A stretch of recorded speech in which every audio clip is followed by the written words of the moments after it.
සංගීතයේ රිද්මයට හදවත් එකම තාලයකට ගැහෙන ඒ අසිරිමත් රාත්‍රිය. හම්බෙගමුව දෙවනත් කරන දැවන්ත ශබ්ද සංකලනය සමගින් චෙනෙතු සවුන්ඩ් සහ කෝනාර සවුන්ඩ් ගෙනෙන සහෝදරත්වේ කැරෝකි ගී ප්‍රසංගය.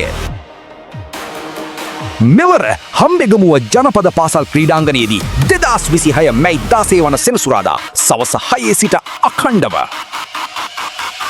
එදින රාත්‍රී 7 සිට ප්‍රසංගයේ උණුසුම සජීවීව ගවිරු සංදීප්ත ඔෆිෂල් YouTube, Facebook, TikTok ඇතුළු සියලුම සමාජ මාධ්‍යවල සජීවීව නරඹන්න අහන්න. ඒ වගේම ගාවිරු සංදීප්ත ඔෆිෂල් ඇප් එක දැම්ම ඩවුන්ලෝඩ් කරගෙන මේ සියල්ල එකම තැනින් රස විඳින්නට පුළුවන්. ඔබ සමට ආරාධනා 16 වෙනිදා ජනපදයේ කනිෂ්ඨ විද්‍යාලයේ ක්‍රීඩාංගණයට පැමිණෙන්න.